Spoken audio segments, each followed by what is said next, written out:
সারা দেশের পাশাপাশি ইসলামপুরেও পালিত হলো ৭৬তম সাধারণতন্ত্র দিবস। ইসলামপুর হাইস্কুল মাঠে জাতীয় পতাকা উত্তোলন করেন ইসলামপুর মহকুমা শাসক প্রিয়া যাদব।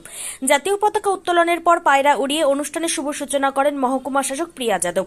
এরপর ইসলামপুর পুলিশ জেলার পুলিশের হর্স ফায়ারিং করা হয়। এছাড়াও পুলিশের বিভিন্ন বাহিনী, স্কুল কলেজের ছাত্রছাত্রী এবং বিভিন্ন সরকারি দপ্তরের একাধিক বিষয়ের ওপর তৈরি করা আকর্ষণীয় ট্যাবলো নিয়ে অংশগ্রহণ করেন। এই অনুষ্ঠান দেখতে প্রচুর মানুষের ভিড় লক্ষ্য করা যায়। এছাড়াও সাধারণতন্ত্র দিবসের দিন ইসলামপুর মহকুমাবাসীর উদ্দেশ্যে বক্তব্য রাখেন মহকুমা শাসক প্রিয়া যাদব।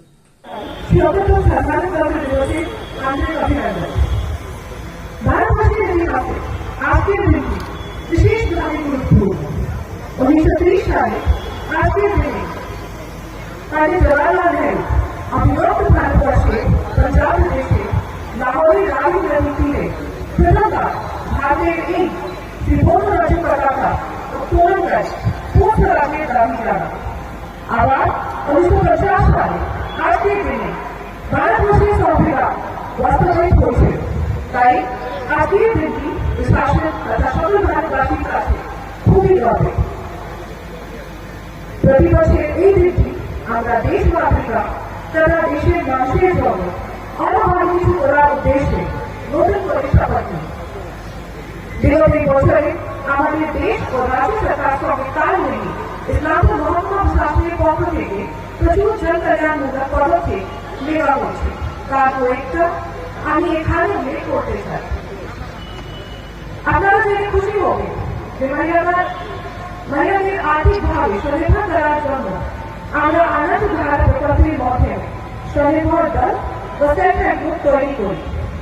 এই বছর আমরা 3 ব্লকে এসএসজিদের জন্য একটি করে স্টল তৈরি করে দিতে পেরেছি, যেখানে বিভিন্ন এসএসজি তাদের তৈরি সামগ্রী নিয়ে এসে বিক্রি করতে পারবে। তাছাড়া রামপুরহাট ব্লকে এসএসজি মহিলাদের জন্য এক আধুনিক স্টেশন ইউনিট করে দেওয়া হয়েছে। এছাড়াও বিভিন্ন ব্লকের বিডিও অফিসগুলিতে আমরা শিশুদের জন্য প্রেস তৈরি করেছি, যার নাম বাসভাই।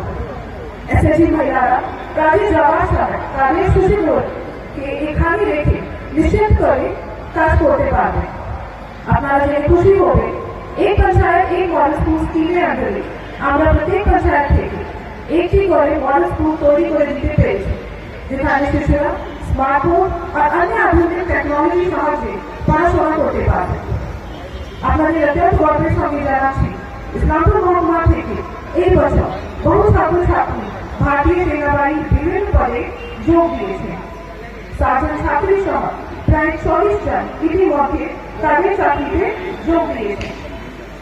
আমাদের আঙ্গনবাড়ি কেন্দ্রগুলিতে ছোট ছোট ছেলেমেয়েরা যাতে শেখার সঙ্গে সঙ্গে যথেষ্ট পুষ্টি ও পেতে পারে সে কথা মাথায় রেখে বিভিন্ন আঙ্গনবাড়ি কেন্দ্রে আমরা পুষ্টি বাগানের ব্যবস্থা করেছি, যেখানে ছাত্রছাত্রীরা নিজেদের হাতে পড়ানো তারা শাকসবজি খেয়ে নিজেরাই সুস্থ ও সবল হয়ে উঠতে পারে। অত্যন্ত আনন্দের সঙ্গে জানাচ্ছি যে আমাদের ইসলামপুর মহকুমা হাসপাতালে হার্টের শিশুটি আমরা আগে চালু করে দিতে পেরেছিলাম। এই বছর আমরা একটু ডায়ালিসিস ইউনিট সেখানে চালু করেছি, যেটি পিপিপি মডেলে চলবে। আপনারা দেখেছেন ইসলামপুর শহরের ভিতরে যে রাস্তাটা রয়েছে আমরা তার সম্প্রসারণ করেছি এবং ফুটপাথ তৈরি করার কাজও চলছে, যা তাড়াতাড়ি সম্পূর্ণ হয়ে যাবে। এই ক্ষেত্রে ইসলামপুরবাসীকে আমি ধন্যবাদ জানাতে চাই পাশে থাকার জন্য। এছাড়াও অনেক জনস্বার্থমূলক পদক্ষেপ আমার দিয়েছে, তেমনই স্মরণ করে দিয়েছে মৌলিক কর্তব্যের কথা। আমি আশা রাখি যে বিগত বছরগুলির মতো আগামী বছরগুলিতে সমস্ত ইসলামপুরবাসী দায়িত্বশীল নাগরিকের দায়িত্ব পালন করবে এবং সকলকে নিজ নিজ দায়িত্ব পালনে উৎসাহ দেবে। Plastic version, segregation of solid waste at source ইত্যাদি ক্ষেত্রে সাধারণ মানুষের সহযোগিতা ছাড়া শাসনের কোনো পদক্ষেপই সফল হতে পারবে না। তাই আমি আশা করি আগামী দিনগুলিতে আপনারা এইভাবে আমাদের পাশে থাকবেন। আগামী দিনগুলিতেও এইভাবে ইসলামপুরবাসীদের মুখে হাসি ফোটানোর উদ্দেশ্যে ইসলামপুর মহকুমা প্রশাসন নিরন্তর চেষ্টা করে যাবে। আগামী দিনে সাধারণ মানুষ ও প্রশাসন মিলিয়ে এমন এক দেশ আমরা গড়ে তুলব, যাকে কতগুলো বলেছে चित्र जेठा भय शून्य उच्च जेठा शिव ज्ञान जेठा मुक्त जेठा ग्रहे प्राचीर आपन आगन तोले दिवस সর্বরি বসুধরে রাখি রহি খণ্ড ক্ষুদ্র করি সকলে ধন্যবাদ জয় হিন্দ বন্দে মাতরম।